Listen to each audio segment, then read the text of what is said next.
Hello and welcome to the 2009-2010 Varsity Blue Bowl Special, the second annual Michigan Isn't in a Bowl, but we're having a bowl special anyway special. I'm Alex Rosado alongside David Nowes and Scott Wagner, who will be with us for the full hour, but a whole parade of highly paid analysts and highly qualified as well will come in to discuss all of the bowl games. I didn't even count how many there are, but I think we can all agree there are just too many.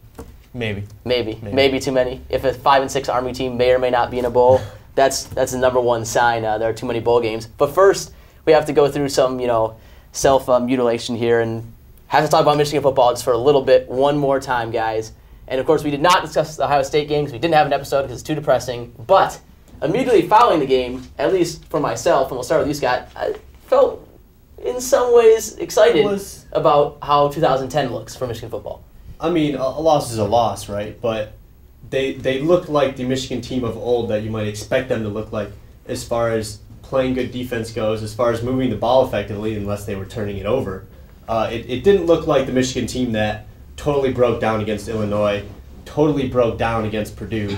They looked like a team who was competent. They didn't win, so they're not there yet, but that was definitely the best game I think they had played since the Iowa game that they lost, but played very well in. So definitely some positives out of that game. But then, of course, as the offseason has continued, some very strange happenings around the program, rather. Of course, you have Rich Rodriguez, Hurricane Katrina analogy, which I think we can brush aside, but still, it seems like everywhere this guy turns, whether it's his own doing or not, dark clouds are following him, David. I'd have to agree. I mean, it's been ridiculous how many dark clouds have followed Rich Rodriguez through his tenure here at Michigan. I mean, you've seen from 3-9 to 5-7. He's had three Big Ten wins in his 2 years here. And, the press conferences haven't been much better. He seems to not really have an answer for how bad things have been going. So you just have to wonder at some point, when's enough? And of course, enough is not enough after 2 years. I think we can all agree on that. But among the bad news that has come out since the end of the season, we find out that Vince Smith, when he was injured against Ohio State, did in fact tear his ACL. We find out that Donovan Warren, when immediately following the game, he said he was definitely coming back, was lying, and in fact is strongly considering going to NFL. And just this past week, we find out that Brandon Smith, little used, but is going to transfer in this tsunami of transfers. The alliteration didn't quite work on that one. What is the casual Michigan football fan to make of this, Scott? Well, I mean, which one to start with, I guess. I mean, you can't do anything about Vincent Smith's injury. That's quite unfortunate, especially they're saying he might not even be able to play in the 2010 season. Those injuries take a while to heal a lot of times. That could be a big blow because he looked really good, especially towards the end of the year. The Donovan Warren thing is the most frustrating thing to me, especially with the way the Michigan secondary looked last year. If he's coming out, that's going to leave a gaping hole, and we're going to need some people to step in a lot sooner than they might have expected to. Of course, one of those guys being Justin Turner, David. Right. And, I mean, you got to hope that those guys do step up, because if they don't, you're going to see not much improvement in year 3 of Michigan's defense under Rich Rodriguez than you did in year 2. And Greg Robinson's not going to have that same quality of talent he had to work with this year. I mean, without Brandon Graham and Donovan Warren, your two staples on the defense, somebody's going to have to step up. Well, and speaking of that, let's take a look at that 2010 schedule, looking a little more difficult than perhaps it looked a little while ago. Of course, Michigan starts with Connecticut, once again starting with a team that's kind of dangerous, actually. Usually you'd like to see, Massachusetts as the first game or something. At Notre Dame, and who knows who's going to coach Notre Dame. Sounds like it's going to be Brian Kelly. We don't know, but of course, Charlie Weis fired. Bowling Green is a bowl team this year. At Indiana, Michigan State, and it goes on down the line. That's what we're hoping happens eventually, but I haven't seen it happen so far. Rich Rodriguez pulverization of Ohio State. Of course, at Ohio State, at Penn State next year. Big Ten schedule lined up pretty nicely for the Wolverines this year, Scott.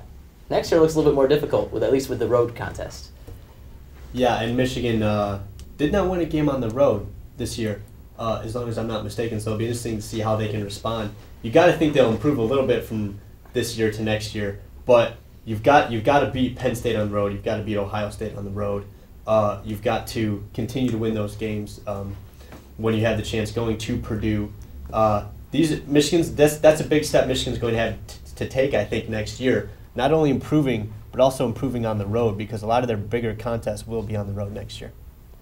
And wins against Indiana convincingly in Bloomington now actually seems a rather dicey proposition, David. Yeah, I mean, it really does. And to think that if Rich Rod wants to retain his job, it's going to take, 8 or 9 wins. And the thing is, where are those wins going to come from, especially on the road with so many of these games? I mean, honestly, if you're looking at most likely road win, it does come in Bloomington at Indiana, and that's not something we really want to look towards. All right, well, that's all we're going to talk about Michigan football for the rest of the show. We can move on to better things that we don't have a rooting interest in. But if you'd like to have a rooting interest in all the bowl games, I have a proposition for you. If you go to a certain website, alexprasad.com, which is my name, you can sign up for a bowl pool. Rich Rodriguez would be disgusted with you if you did not take part in this bowl pool. It's 100% free, and it is completely and totally stupid, just like the BCS system. It's called the Ultimate BCS Style Bowl Pool, which means it's completely stupid. So there's 3 polls. You're judged on how many games you pick correctly, how many games you pick correctly against other people, and how many points I assigned randomly to bowl games. So the BCS poll is at random points 1 through 10. I just decide how many points a game should be worth, about as random as the BCS. The coaches poll is the most interesting. Let's say David and Scott pick Michigan to beat USC in the Rose Bowl next year, and I pick USC. If USC wins, I get 2 points. You guys get 1. It's incredibly stupid. That's why we do it. But so if you're interested, you can sign up, you can interact with us, you can beat us in our picks and make us seem more stupid than we really are. And it'll probably be fun. And I won't email you that picture of Rich Rodriguez. I guarantee it if you sign up.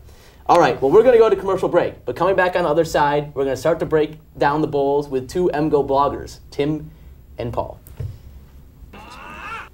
Welcome back to Varsity Blue. Alex Prasad, David Nowes, Scott Wagner, and our first sections of bowl games. Let's take a look at those bowl games, some very prestigious bowl games, including the Mexico Bowl, the St. Petersburg Bowl. I will not make the Russia joke for 2 years in a row. New Orleans Bowl, Mako Bowl, and Poinsettia Bowl. We welcome in now Tim and Paul. I could use your last names, but I won't. That's what you're known on MGO Blog. You guys had these games. We had a lot of disagreement, except for that first game. We all picked Fresno, but in St. Petersburg, in the Mako Bowl, and in the Poinsettia Bowl, you guys all went against what the 3 of us think.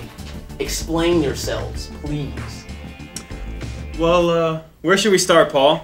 I think we should start with the big one, the BYU-Oregon State in the Las Vegas Bowl. Oh yeah, it's a big game pitting the Mormons of BYU against the Beavers of Oregon State, and I hear there's a side factor here that might give BYU the edge. Normally, Pac-10 almost Pac-10 champion would get the edge over someone who got killed by Florida State, and not a good Florida State. But we've heard a hot rumor, fresh off the press, that Al Groh, the next Notre Dame coach, Al Groh, is going to try to hire Mike Riley as his offensive coordinator, which could cause some uproar or even, maybe even a letdown, especially after almost getting to the Rose Bowl in this bowl game. That's right. You heard the Al Groh to Notre Dame scoop here first on Varsity Blue. Don't say we never gave you anything, Alex. Book it. All right, well, I'm sure it'll spread all over the internet as soon as I put these on the YouTubes.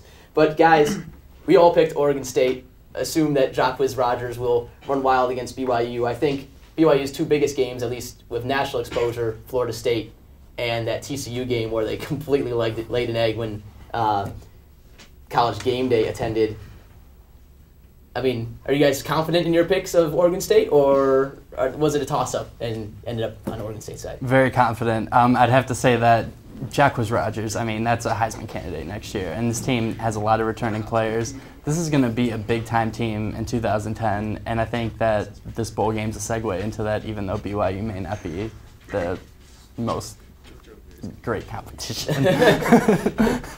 I mean, give BYU credit. They did beat Oklahoma at the start of the year, but only by injuring their quarterback. Only by injuring their quarterback, Sam Bradford. But they have not been fantastic for the rest of the year. Oregon State played very well. They got very close to beating Oregon and ended up being in the Rose Bowl. So